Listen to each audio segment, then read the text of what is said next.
مهاجران در شهر سماره در جنوب روسیه وکیل دومای دولتی پالاتای پایانی پارلمان این کشور میخائیل ماتویف رو لطوکوب کرده سری او را زده کفاندند.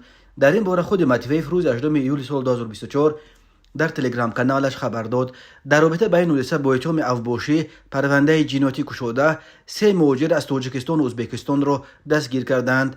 به آنها تا 1 میلیون روبل جریمه و یا تا 7 سال زندان تهدید میکند. حادثه روز 18 ایول در نوع پرمیشلینی شهر سماره که ماتویف از این حوزه وکیل دومای دولتی انتخاب شده است روی داده است. وکیل دوم ادعا دارد که او شاهد به ساکنان محلی حمله آوردن یک گروه مهاجران شده از ماشینش فرآمد تا که مانع مناقشه شود، ولی مهاجران خود او را زیر مشت و لغت گرفته به سرش با شیشه بوتیلکه زدند. در نتیجه سیاستمدار روس را با سر کفیده در یکی از بیمارستان‌های سماره بستری کردند. مدویف ادعا دارد که یکی از حملگران زاده تاجیکستان با نسب باخیروف بوده قبلا 3 مرتبه سود شده است. به ادعای ماتویف ماز باهیروف سرکرده دسته بین المللی است که سببگار مناقشه با ساکنان محلی شد. یک نفر دیگر متهم به حمله به وکیل دوما جوان 19 ساله از ازبکستان با نام مراد مسروروف بوده است. ماتویف عکس پاتنت مسروروف را در تلگرام کانال نشر کرده است. تفتیش ادعای وکیل دومای دولتی توسط منابع دیگر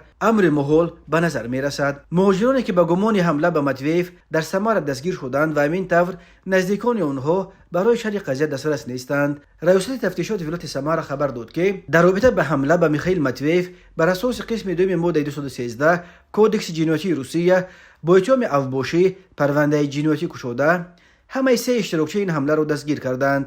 به آنها همچون جزا و جریمه به مبلغ از 0.5 میلیون تا 1 میلیون روبل یا از 5 تا 7 سال زندان تهدید میکند و البته اخراج از روسیه با من بازگشت به این کشور برای 10 سال. میخائیل ماتویف 56 سال داشته، عضو حزب کمونیست روسیه و وکیل دومای دولتی از حوزه پرمیشلینی ولایت سماره می باشد. او با سخنرانی‌های آشکارا به ضد مهاجران نام برآورده است و همیشه درباره افزایش جنایتکاری از حساب اقوام غیر روس و بیش از حد افزودن شماره مهاجران در شهرهای روسیه حرف میزند.